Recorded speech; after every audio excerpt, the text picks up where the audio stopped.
जय श्री राधे कृष्ण। आप सभी का हमारे YouTube चैनल पे बहुत बहुत स्वागत है। आइए सुनते हैं शनिवार व्रत की कथा।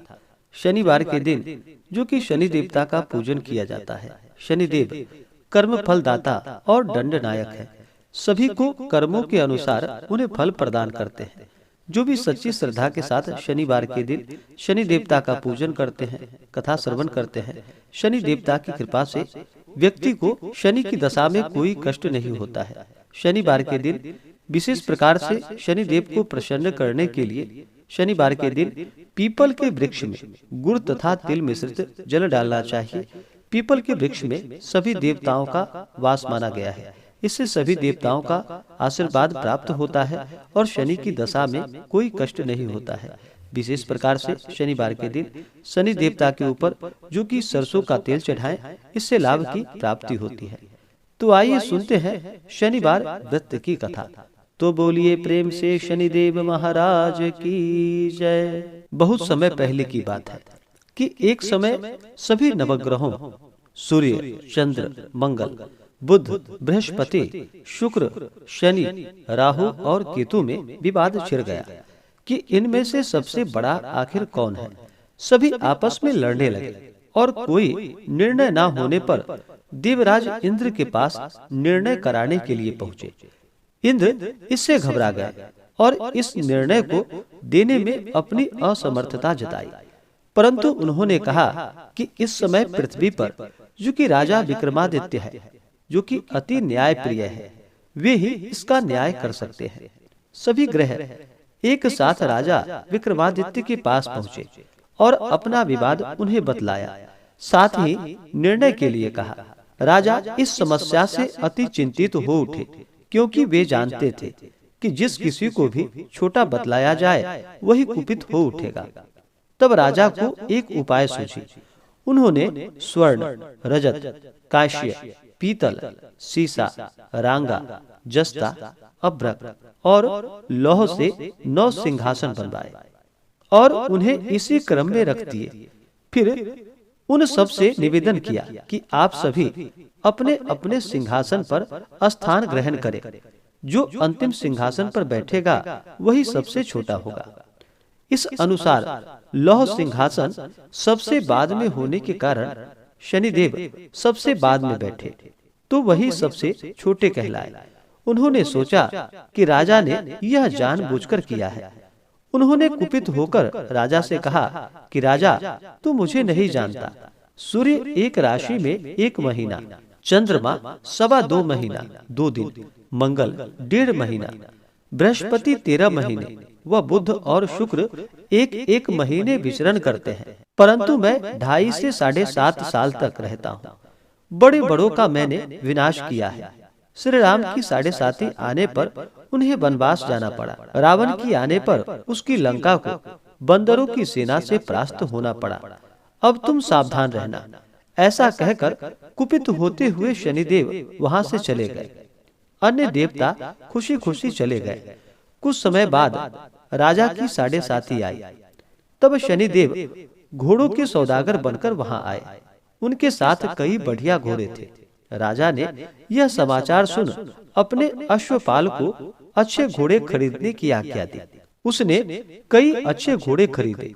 वह एक सर्वोत्तम घोड़े को राजा को सवारी के लिए दे दी।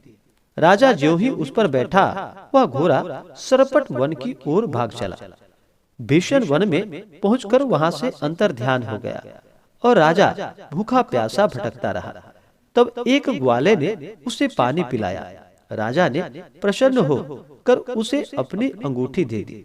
वह अंगूठी देकर राजा नगर को चल दिया और वहां अपना नाम उज्जैन निवासी बीका बतलाया। वहां एक सेठ की दुकान में उसने जल इत्यादि पिया और कुछ विश्राम किया। भाग्यवश उस दिन सेठ की बड़ी बिक्री हुई। सेठ उसे खाना खिलाने के लिए खुश होकर अपने साथ धर ले गया। वहां उसने एक खूंटी पर देखा कि एक हार टंगा है, जिससे कि खूंटी निकल रही थी। थोड़ी देर में पूरा हार गायब हो गया। तब सेठ ने आने पर देखा कि हार गायब है। उसने समझा कि बीका ने ही उसे चुराया है। उसने बीका को कोतवाल के पास पकड़वा दिया। फिर राजा ने भी उसे चोर समझकर हाथ पैर कटवा दिए और वह चौरंगिया बन गया और नगर के बाहर फेंकवा दिया गया। वहां से एक तेली निकल रहा था जिसे दया आई और उसने बीका को अपनी गाड़ी में बिठा लिया। वह अपनी जीभ से बैलों को हाँकने लगा। उस काल राजा की शनि दशा समाप्त हो गई। वर्षा काल आने पर वह मल्हार गाने लगा।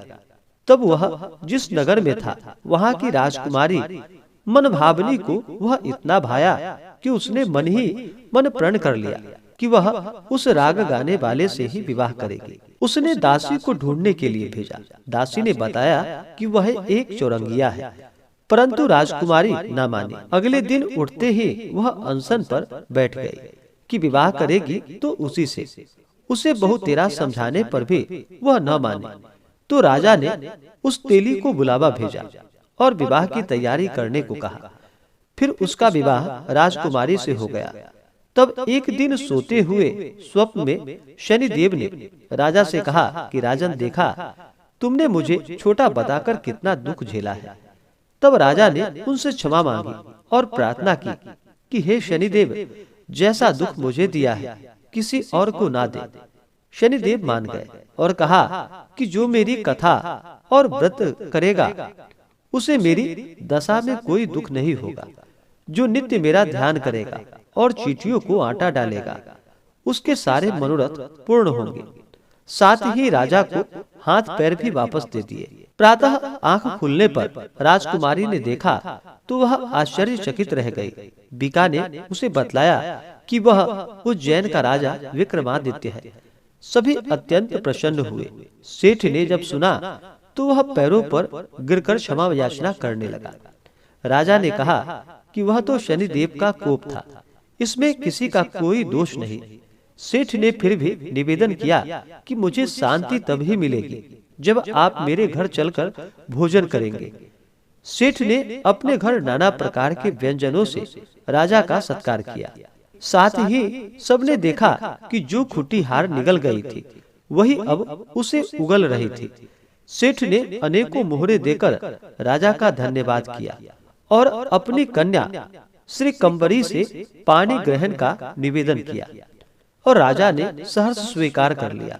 कुछ समय पश्चात राजा अपनी दोनों रानियों को लेकर मनभावनी और श्री कंबरी को सभी उपहार सहित लेकर उज्जैन नगरी को चले।